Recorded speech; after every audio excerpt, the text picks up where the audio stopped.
지금 집을 사는 게 맞는 건가요? 라고 이제 또 누가 질문을 해주셨는데, 반대로 저는 그런 건 좀 궁금한 것 같아요. 뭐냐면, 그러면 언제 집을 사야 된다고 생각하세요? 여러분들의 생각은 어떻습니까? 집은 언제 사야 될까요? 반대로 얘기하면. 그러니까 대부분 제가 어디 뭐 이렇게 강연을 가거나 뭐 어디 뭐 이렇게 누구를 만나잖아요. 그러면은 대부분 다 집을 언제 사야 돼요? 막 이렇게 얘기를 하시거든요. 그분들한테 거꾸로 물어보는 거지. 그럼 본인이 생각하는 집 사기 좋은 시기는 언제입니까? 라고 물어봅니다. 그러면 대부분 이렇게 얘기합니다. 집값이 조금 더 조정받으면, 조금만 더 빠지면 사고 싶어요. 그러면 조금 더 빠지면은 그때 사실 건가요? 라고 물어보면요. 사야죠. 그럼 2023년에 왜 안 샀어? 라고 얘기하면은 그때는 제가 조금 뭐 이렇게 가는 거야. 그러니까 사실 우리가 집 살 수 있었던 시기가 뭐 10년 전이 아니에요. 2023년 때 뭐 그때 둔촌주공 미분양 난다고 할 때 뭐 미분양 꼭 둔촌주공을 못 사더라도 그때 확 빠졌던 집들이 엄청 많았습니다. 그때 뭐 30%씩 빠지고, 그때 30% 빠졌을 때 50% 빠진다, 60% 빠진다, 이제 더 빠질 거니까 절대 사지 마라, 이런 얘기들이 많았잖아요. 사실 집을 사기 좋은 시기는 남들이 절대 사지 마라, 이거 진짜 망했다, 이 동네 끝났다라고 할 때 정말 막 박살나 했을 때 사는 게 가장 사기 좋은 타이밍입니다. 그래서 거꾸로 생각하면은 인생에 아마 지금 이 영상 보시는 분들도 23년 같이 다시 한 번만 빠져주면 좋겠다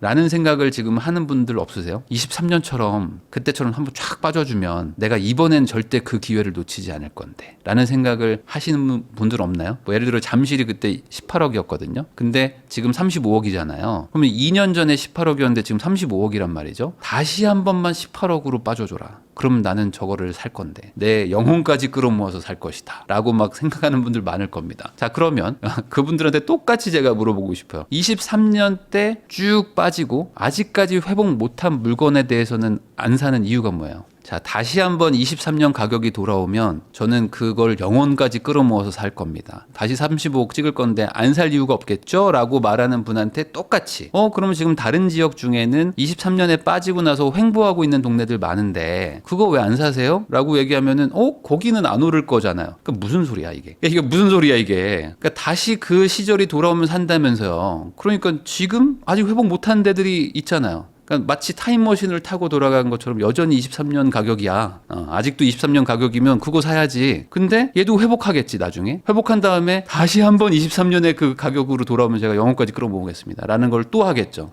아마 또 하실 겁니다. 그럼 그때 가면 또 지방에 또 이제 아직 23년 가격을 회복 못하고 4년째 횡보하고 있는 애가 있어. 그럼 그거라도 사셔야 되지 않나요? 그건 좀 이걸 지금 반복한단 말이에요. 그러니까 두 가지 방법밖에 없습니다. 정말 폭락했을 때 공포감을 뚫고 사시든지 아니면은 그냥 필요할 때 사시든지 두 개밖에 없어요. 그러니까 뭐 가격이 올라가든 내려가든 난 잘 모르겠고 필요한데 대출을 받아서 어떻게 감당할 수 있을 것 같으면은 사고 그 다음에 빠져도 올라도 그런가 보다 하시든지 아니면은 확실히 빠져가지고 남들이 다 이 부동산 시장 끝났다, 망했다, 너 그거 사면 미쳤다 라고 할 때 됐고 난 모르겠고 산다, 나 인생 그냥 뭐 이번에 그냥 올인이다 하고 그냥 사시든지 뭐 둘 중에 하나밖에 없어. 제가 봤을 때는 그거 말고는 없는 것 같아요. 지금 전세자금 대출을 제한하는, 그러니까 조건부, 소유권 이전 조건부 전세자금 대출을 제한한다. 이게 되게 복잡한 얘기처럼 느껴지지만 그냥 심플하게 이렇게 생각하시면 됩니다. 소유권이 바뀔 때 전세로 잔금을 치고 싶은 사람들,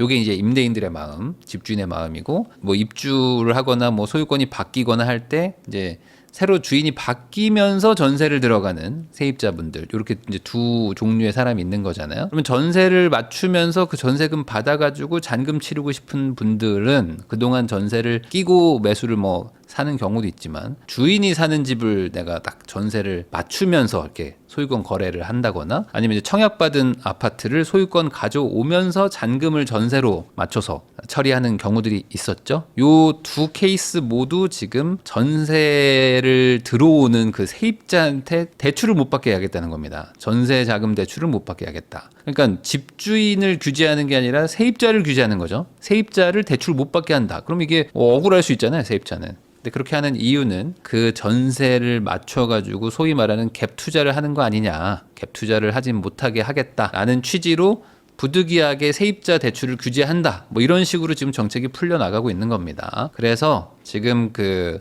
메이플자이나 정책이 갑자기 나와버렸기 때문에 지금 막 입주장이 시작된 동네들은 약간 그 전세를 구하기가 정말 힘들어졌습니다. 전세 구하기 되게 힘들어졌어요. 전세자금 대출을 못 받아요. 그런 신규 입주 단지들은. 그러면은 뭐 신용대출로 어느 정도 뭐 해결은 하겠지만 쉽지 않죠. 그리고 이제 전세를 구하려는 임대인들도 많고 전세 물량은 막 쏟아져 나오는데 올 현금으로 전세를 구하는 사람만 찾아야 하니 이게 혼란스러운 거고, 그래서 시세 조정도 좀 오고 있습니다. 아마 앞으로 당분간 계속 입주장들이 조금씩 이어지는데 여기들은 다 힘들겠죠. 이제 전세 맞추는 거가 쉽진 않다. 그래서 전세를 안 맞추고 뭐 어떡하라는 거냐, 들어가서 살아라 라는 게 지금 정부의 어떤 취지입니다.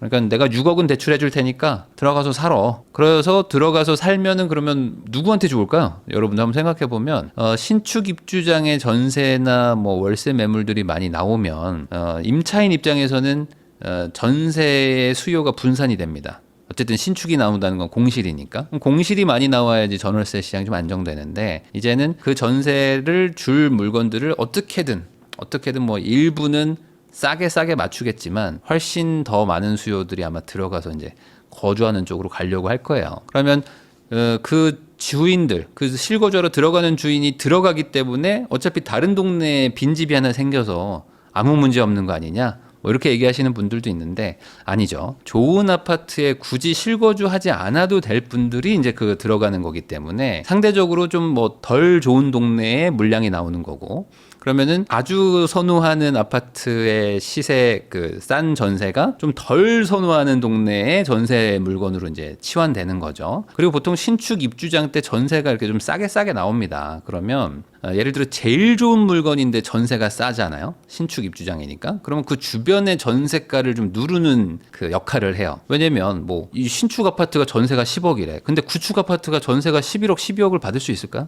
끼기 쉽지 않겠죠. 왜냐면 신축도 10억인데 야, 너는 구축인데 왜 12억을 받냐? 라고 하면은 이게 시장에서 서로 아무래도 좀 이견이 있을 수밖에 없잖아요. 근데 지금 이 정책처럼 신축 아파트의 전세 물량을 이렇게 줄이는 구조로 가게 되면은 다급한 집주인들 중에는 전세 시세를 막 싸게 내놓을 겁니다. 그런 물건들, 그러니까 소위 말하는 급매 전세, 급전세가 사라지고 나면은 전세 매물 자체가 줄죠.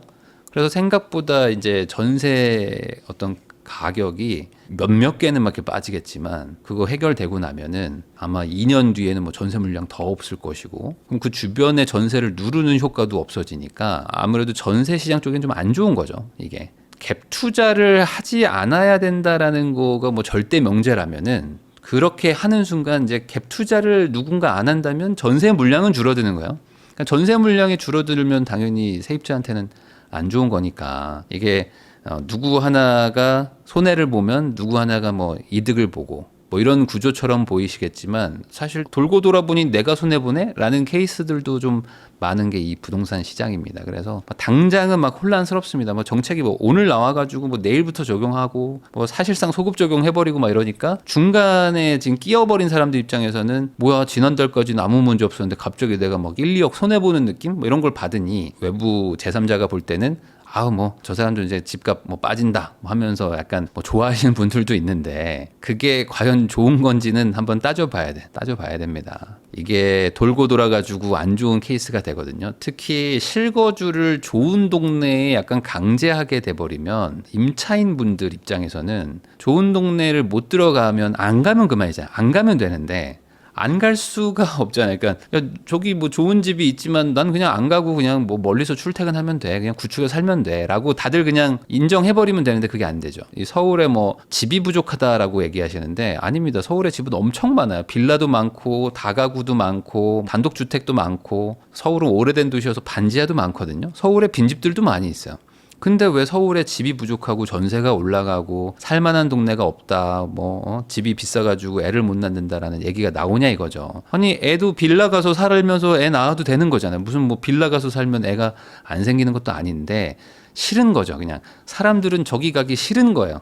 다들 그냥 만족하고 다 그냥 빈칸을 채우면 되는데 난 싫어. 난 어떻게든 돈을 더 벌든 뭐 빌리든 해서 저기를 갈 거야. 라고 다들 몰리기 때문에 가격이 비싸지는 거거든요. 그래서 이 부분에 대해서 이게 뭐가 더 좋은 거냐 생각해 볼 필요가 있다는 겁니다. 지금 빌라도 전세 퇴거 대출 안 되는 거 아세요? 이제 전세 시장 더 박살납니다. 지금 빌라 쪽 전세 시장 더 박살날 거예요. 이제 오피스텔도 마찬가지고 전세 퇴거 자금 대출 제한이 빌라도 적용이 돼요. 왜냐면 빌라도 주택이거든. 아파트도 주택, 빌라도 주택, 도생도 주택. 다 주택이에요. 그러니까 빌라도 지금 전세 자금 퇴거를 못 해줘요. 그러면 지금 가뜩이나 전세 사기 때문에 빌라들 전세 들어가기 싫은데 집주인이 대출받아서 빼주지도 못해? 그럼 어떻게? 그럼 누가 전세 들어갑니까? 누가 빌라에 전세를 들어갑니까? 못 들어가죠. 무서워서 못 들어가죠. 물론 뭐 보증보험 들어서 뭐 들어가면 되죠라고 하지만 세상은 그렇게 다들 뭐 알아보고 하는 게 아니거든요. 뭐 반환 대출 안 된다고? 그러면 어떡하지? 뭐 하면서 안 들어갈 일이 더 많겠죠. 그리고 실제로 그 빌라를 실거주 하려고 집주인이 들어가고 싶어도 돈을 빼줄 수가 없는 상황이 옵니다. 그러면 아파트만 문제가 되는 게 아니고 지금 빌라도 다 같이 문제가 되거든요. 저는 이번 기회에 아예 그냥 법 개정을 하는 것도 좋다. 그러니까 우리나라는 세 종류의 주택이 있는 거죠. 세 종류의 주택. 그러니까 오피스텔이라는 개념이 하나가 있고 아파트가 있고 그다음에 이제 아파트 오피스텔이 아닌 빌라 뭐 단독주택 뭐 도시형 생활주택을 따로 이거를 이제 주택으로 이제 묶는 거죠. 그러면 아파트는 뭐 규제할 수 있다고 쳐. 뭐 저는 뭐 그거는 뭐 정부도 뭐 어쩔 수 없이 뭐 정치적인 이런 것들을 판단해야 되니까 뭐 할 수 있다고 치는데 빌라랑 이 아파트를 같이 묶어가지고 같이 적용을 시키는 거예요. 왜? 너네는 주택이니까 라고 해버리면 이게 사실 같은 상품이 아니잖아요. 이 국민들이 봤을 때는 이 빌라도 같이 규제를 당한다고? 왜? 저기는 하나도 안 올랐는데 뭐 이런 거예요. 왜 빌라가 대출 규제를 맞아야 되죠? 뭐 이런 거잖아요. 그러니까 빌라는 빌라대로. 그러니까 뭐 예를 들어 뭐 다주택 규제를 하고 싶다. 그러면 아파트를 여러 개 가지고 있으면 규제를 하되 뭐 아파트는 한 채인데 빌라를 뭐 20채 가지고 있어. 이러면은 그냥 뭐 그건 다주택으로 안 친다든지 뭐 주택수에서 빼준다든지 뭐 종부세에서 뭐 이렇게 뭐 면제를 해준다든지 뭐 이런 식으로 그 구분을 해야지만 사실 이게 되는데 그런 것들을 하지 않아요. 하지 않고 그냥 뭐 아파트랑 같은 취급을 해버리니 빌라를 더 못 사는 거예요. 사람들이 못 사고 막 팔고 그리고 이제 빌라를 처분해서 아파트 하나로 막 똘똘한 한 채로 합치고 뭐 이러고 있습니다. 그러니까 이런 게 더 이 사회적인 문제가 되는 거라고 저는 생각하고요. 전반적으로 아파트 선호도가 높다면 아파트는 규제할 수 있더라도 다른 것들은 규제하지 않는 게 맞지 않나. 집주인들이 돈이 없어가지고 능력도 없는데 집주인 된 사람이 너무 많아요. 그걸 어떻게 정리하죠? 그걸 정리하려면 누가 그 집을 사줘야 되는데 누가 그 집을 사줄 거예요? 싸게 팔면 살 거예요. 본인이 사실 거예요. 그 빌라를 사가지고 거기서 실거주 하실 거예요. 다주택자 하지 말라면서요. 다주택자 하지 말라는데 빌라가 싸지면 사셔가지고 거기서 뭐 전세 안 주고 실거주 하실 겁니까? 본인도 안 할 거잖아요. 그러니까 이 빌라라는 시장이 돈이 없는데 왜 전세 끼고 사고 왜 거기서 월세 주고 돈도 없는 놈들이 왜 대출 받아가지고 다주택하냐 뭐 이런 식으로 생각하는 분들이 엄청 많아요. 아니 돈이 없으니까 빌라를 사서 전세 주고 월세 주고 하는 거지 돈이 많은 사람들은 아파트 사고 있겠죠. 근데 빌라를 그렇게 상대적으로 돈이 많지 않은 분들이 사가지고 월세도 주고 전세도 주고 하면서 작게나마 자기도 좀 돈을 벌어보고 싶다. 작게나마 돈을 좀 벌어보고 싶다. 라는 마음이 있기 때문에 그렇게 비아파트, 그러니까 소위 말하는 좋은 집이 아니더라도 저소득층이나 사회초년생들 아니면 돈이 별로 없는 분들도 살 수 있는 집이 공급이 되는 거예요. 빌라도 신축이 필요합니다. 빌라도 신축이 있어야 돼요. 왜냐면 빌라는 뭐 그럼 다 구축만 있어야 돼? 빌라 사는 사람들은 뭐 신축 살면 안 돼요? 빌라 사는 사람도 신축에 살고 싶어요. 빌라도 낡아지면 녹물 나오고 막 고생하는 거 똑같거든요. 추워지고 우풍 들어와. 그러니까 빌라도 공급이 있어야 돼요. 근데 그 빌라 공급을 누가 해주냐고요. 자그마한 시행사, 자그마한 그 분양업자들이 지어줘야 되는데 누가 분양을 받냐고. 지금 빌라 분양을 누가 받습니까? 미쳤다고. 빌라 받아도 아파트 받은 거랑 똑같이 다 다주택자 취급을 하는데 그러면 빌라 분양을 못 받게 해놨잖아요. 다주택자 하지 말라면서. 다주택자 하지 말라며. 그럼 빌라 분양 아무도 안 받는 겁니다. 그럼 빌라 분양 안 받으니까 빌라는 신축이 안 지어져요. 빌라 신축이 안 지어지니까 빌라는 가뜩이나 주거 환경이 나쁘다고 생각하는데 집도 나쁘네? 더 싫어해. 사람들이 더 싫어해. 그리고 아파트로 가. 계속 아파트로 갑니다. 아파트만 살겠다고. 그러면 가뜩이나 지금 수요가 몰리는 지역들은 더더욱 아파트 수요가 올라가겠죠. 그러면 아파트를 더 많이 지어주든지. 근데 뭐 재개발, 재건축도 못해. 공사비도 높아져가지고. 그럼 빌라 빨리 없애버리고 아파트로 바꿔야지 사람들이 좋아할 집을 공급하는 거 아니겠습니까? 근데 그건 또 그거대로 막혀있어. 근데 빌라는 가기 싫대. 근데 아파트는 빨리 공급하래. 뭐 어떡하라는 겁니까? 그래서 빌라 쪽을 공급하려면 어쩔 수 없이 다주택 규제라는 개념을 없애야 됩니다. 그러니까 다주택을 하는 게 나쁜 건 아닌 거예요. 다주택을 한다는 거는 어차피 자기 살 집 빼고 나머지는 전세나 월세를 주는 거니까. 그럼 전월세를 많이 공급하면 공급할수록 뭐 신축들도 많이 누군가 분양을 받을 것이고 그 사람은 자기가 뭐 돈 벌어보려고 이제 분양 받아서 뭐 전세 주고 월세 주고 하겠죠. 그럼 어쨌든 시장에 빈집들이 생기는 거니 전월세 시장에는 도움이 되는 것이고 그러면 그렇게 도움이 되면 상대적으로 가격 안정이 또 되는 거 아니겠습니까? 그래서 이게 어떤 정책 하나가 이 부동산 시장을 한 방에 해결한다 그런 게 없고요. 여러 가지 지금 복잡하고 꼬여 있는 것들을 하나하나 풀어야 되는데 이거를 풀 때 당연히 정치적인 어떤 그런 고려도 많이 해야 될 것이고 정치 지형의 어떤 변화에 막 싸움도 있을 건데 어쨌든 지금은 뭐 민주당이 뭐 국회를 다 장악하고 있고 행정부도 이제 민주당 출신의 대통령이 있기 때문에 민주당에서 전형적으로 생각하면은 많은 것들을 해결할 수가 있죠. 그러니까 진짜 이 나라의 부동산 정책에 대해서 제대로 된 방향을 설정할 수 있다면 지금보다 더 확실하게 국가 대개주 프로젝트를 할 수 있는 시기가 없다. 저는 뭐 그렇게 봅니다. 근데 될지 안 될지는 그거는 미지수고 별개 얘기입니다. 근데 이번에 했으면 싶어요. 해보면 좋겠다라는 생각은 하고 있어요. 근데 될까? 그건 잘 모르겠어요. 다주택자가 악의 축인 게 아닌데 말이죠. 네. 이제는 다주택자들도 집을 거의 안 삽니다. 거의 안 사고 있는 빌라들 팔아서 뭐 합쳐가지고 똘똘한 한 채로 계속 합치고 있는 상황이었죠. 이렇게 된 지가 벌써 한 5, 6년 넘었어요. 그러면 지금은 이제 어디까지 갔냐면 대출 많이 받아가지고 1주택자가 되는 것도 투기꾼이라잖아요. 이제는 약간 이제 분위기가 점점 바뀌었어요. 예전에는 다주택자들이 집값 올린다 해가지고 다주택자들 다 때려잡았는데 다주택자들을 많이 때려잡았거든요. 대출도 안 해줘. 뭐 취득세를 막 13.4%를 매겨. 뭐 양도세 막 80% 매겨. 뭐 종부세 계속 붙여 해가지고 다주택자들이 막 학을 띄고 막 다 증여하고 뭐 팔고 막 다 했습니다.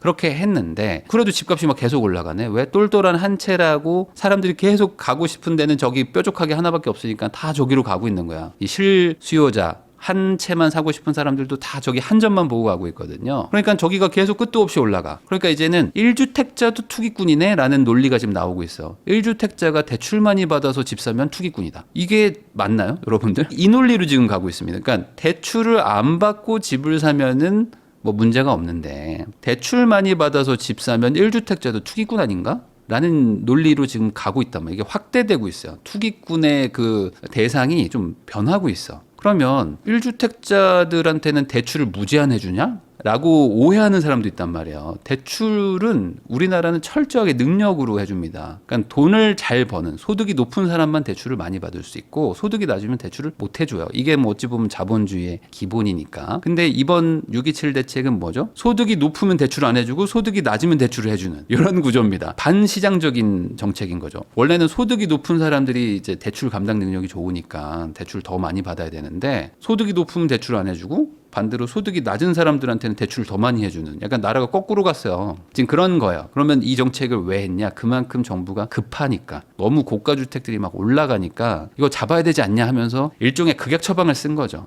뭐 저는 이게 뭐 정책이 좋다 안 좋다를 떠나서 그럼 이거 말고 더 좋은 정책이 있었니? 라고 말했을 때 뭐 저도 사실 제안하기가 쉽진 않습니다. 다만 이번처럼 금요일 오후에 발표하고 토요일 날 적용하는 거는 좀 심했다. 뭐 약간의 좀 유예 기간을 줘서 한 달 정도만이라도 줬다면 아니면 뭐 한 2달 정도만이라도 줬다면 그래도 좀 부작용을 좀 최소화시켜서 그 피해자들을 좀 막을 수 있었을 텐데 정도의 아쉬움은 있지만 뭐 대출 규제는 뭐 극약 처방으로 안 할 방법이 없다라는 것까지는 저도 뭐 일부 동의는 됩니다.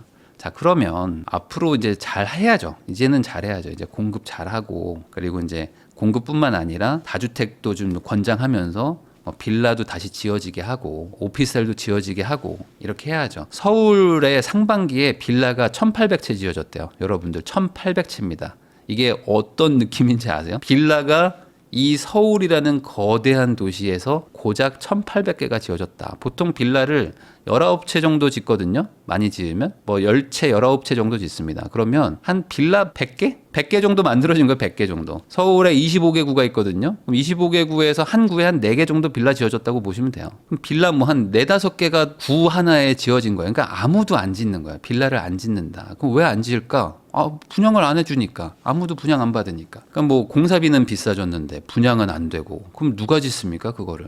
그냥 안 하는 거죠. 그래서 이 꼬여버린 부동산 정책이 좀 풀렸으면 하는 마음이 있다. 그리고 큰 틀에서는 상속세부터 해서 패키지로 싹 다 이제 대개조 프로젝트, 세금 대개조 프로젝트, 대한민국 세수 개혁 프로젝트 이런 걸 한번 해가지고 상속세, 증여세도 확 낮추고 그리고 뭐 이제 거래세도 확 낮추고 이제 뭐 취득세, 양도세 이런 거 확 낮추고 차라리 보유세로 가는 보유세 일원화 정책으로 가는 게 거래도 잘 되고 뭐 이제 여러 가지 말씀하셨던 그러니까 지금 많은 국민들이 생각하는 능력이 좀 그래도 그러니까 보유세 부담 능력이 있는 사람들이 뭐 비싼 동네에서 살고 보유세 능력이 조금 적은 분들, 그러니까 한마디로 뭐 예를 들어 그 고가 지역에 이제 막 은퇴하신 분들이 그냥 난 여기가 고향이니까 여기서 살아야지라고 하던 분들, 그런 분들은 뭐 보유세를 내면서 살면 되지만 보유세를 만약에 내는 게 좀 부담스럽다면은 이제 거래세가 없기 때문에 취득세, 양도세가 없기 때문에 그럼 뭐 언제든지 팔고 다시 보유세 능력이 생기면 다시 들어갈 수 있고 뭐 이런 거잖아요.